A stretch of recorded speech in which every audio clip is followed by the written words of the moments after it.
नमस्कार भक्तों, आज मैं आपको सुनाने वाली हूँ गणेश जी की कहानी, जो कि बुधवार व्रत कथा के नाम से जानी जाती है। तो उस व्रत को करने से पहले व्रत की विधि जानना अति आवश्यक है। तो आइए मैं आपको बताती हूँ कि बुधवार व्रत कैसे किया जाता है। प्रातःकाल ब्रह्म मुहूर्त में उठकर शौच आदि नित्य क्रम से निवृत्त हो शुद्ध श्वेत वस्त्र धारण करें और श्वेत पुष्प जल रोली अक्षतर नवेद फल तथा द्वीप धूप आदि से भगवान हरि तथा शिव जी की पूजा करें। पश्चात बुधवार व्रत की कथा श्रवण करें। दिन में एक ही समय भोजन करें। हरी साग सब्जियों का सेवन फल इत्यादि होता है। व्रत कथा प्रारंभ करते हैं। एक दिन एक ब्राह्मण देवता अपनी पत्नी को लिवाने हेतु ससुराल गए। ससुराल में कई दिन आनंद पूर्वक बीत गए। जब वह अकुलाने लगे तो दूसरे दिन बुधवार को पत्नी को विदा कराकर चलने का निश्चय किया। बुधवार को प्रातः उठकर अपने ससुर से विदाई मांगी। ससुर बोला, आज न जा सकोगे क्योंकि आज बुधवार का दिन है। वह अपनी बात पर अड़ा ही रहा। लाचार हो ससुर ने बेटी जवाई को एक साथ विदा कर दिया। वहां से चलकर दोनों पति पत्नी जब जंगल में पहुंचे तो ब्राह्मणी पति से बोली, मुझे बहुत प्यास लगी है, कहीं से पानी लाओ। यह सुनकर ब्राह्मण रथ से उतर पानी की खोज में इधर उधर देखने लगा। थोड़ी दूर पर उसे जलाशय दिखाई पड़ा।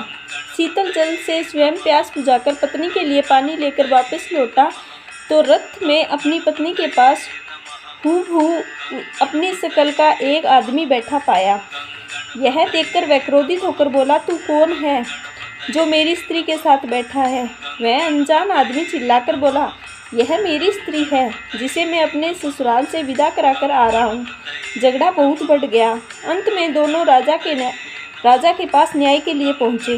राजा ने उस स्त्री से अपने पति को पहचानने के लिए कहा, किंतु वह बेचारी पहचानने में असमर्थ रही। राजा चतुर था, उसने फौरन अपने सेवक को एक लोटा दूध और एक लोटा पानी लाने का आदेश दिया। फिर उसने सभा में एक पात्र में दूध व पानी दोनों को मिला दिया।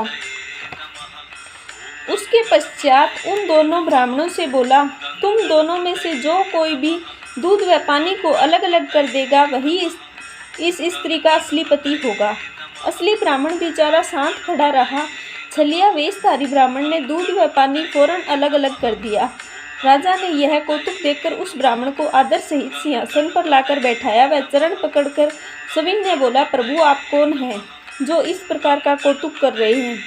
यह सुन वह ब्राह्मण वेशधारी भगवान बुद्ध शीघ्र ही अंतर्ध्यान हो गए। पश्चात आकाश आदि हुई कि यह सारी माया बुद्ध देवता की है। यह उनका मान न रखकर बुधवार के दिन अपनी पत्नी को विदा कराकर चला था। इसी कारण बुद्ध देवता इस पर कुपित हुए। तब ब्राह्मण ने अपनी गलती की क्षमा मांग बुद्ध देवता की स्तुति की पश्चात अपने घर को सकुशल गया। बुधवार को ससुराल से स्त्री को विदा कराकर नहीं लाना चाहिए।